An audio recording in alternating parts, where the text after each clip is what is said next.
Okay, so we are moving on now to step number 3. We just finished cutting out our fabric, and now what we need to do is to make a pant leg. One thing you need to know is you always sew clothes inside out or right sides together. So this is the pretty side, this is what's going to face out, this is the inside. So we want to now match up the inseam. Actually, this is the outside seam of the pant leg. Now you're going to notice this does not match up on the top, and that is fine because this is the back side of the pants where you need more room, and this is the front. It'll all make sense once we put it together. So we're going to very carefully, since flannel's a little bit sticky, make sure that you're matching this corner here. Don't worry about these pieces just yet. These notches that you cut out earlier are now going to match here, and we need to make sure that the ends all the way down are matching up completely. So you might need to arrange your fabric, make sure you pull it nice and tight, there shouldn't be any ridges in it, smooth it out, and then what we need to do is we need to start to put pins in. You always have to pin when you're going to sew so that your fabric doesn't slip on you and then end up moving out of place. Okay, so this is going to be the outer seam of your pant leg. Once we get it completed, we're almost ready to pin, and we are only going to be stitching from here to start.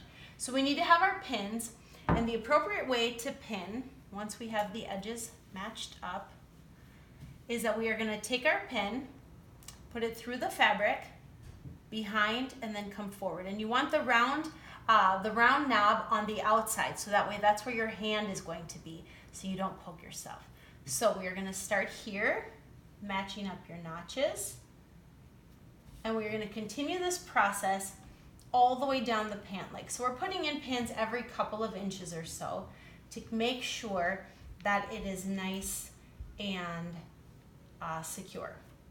Okay, we're going to do this to both legs. Once we are ready to do that, you will be able to make your first stitch.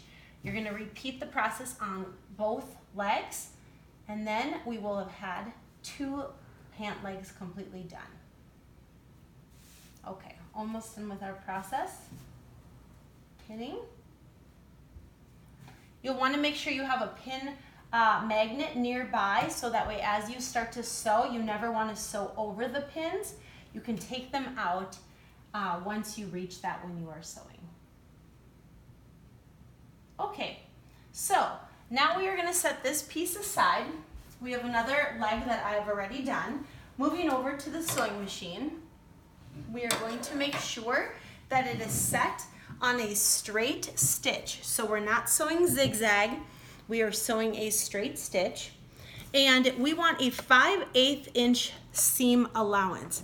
So if you can see on the top here, right on the bobbin cover, there's markings. We want the edge of the fabric to be in line with the 5/8 of an inch. So we're going to put our presser foot down. What you always want to do is start with your needle in the fabric. So I'm going to hand put it down, and we want to make sure we start and then do a back stitch. So we're going to go forward a couple of stitches, 1, 2, 3, hold the reverse button, go backwards 1, 2, 3, and now we are going to go forward again, and we're going to sew this all the way down the leg. Now you're going to notice the leg is curved, so you're going to have to watch your fabric as you start to sew. As soon as you get enough from the back side, I like to move my hand around to the back and make sure you can stop and pull out a pin. Give it a little bit of tension. Even though the feed dogs will pull the fabric through, you want to make sure you're giving it a little bit of tension, and we're going to stitch this all the way down the entire leg until you reach the end of the pin. Once you complete that step on one leg, you're going to repeat it on the second, and this step will be complete.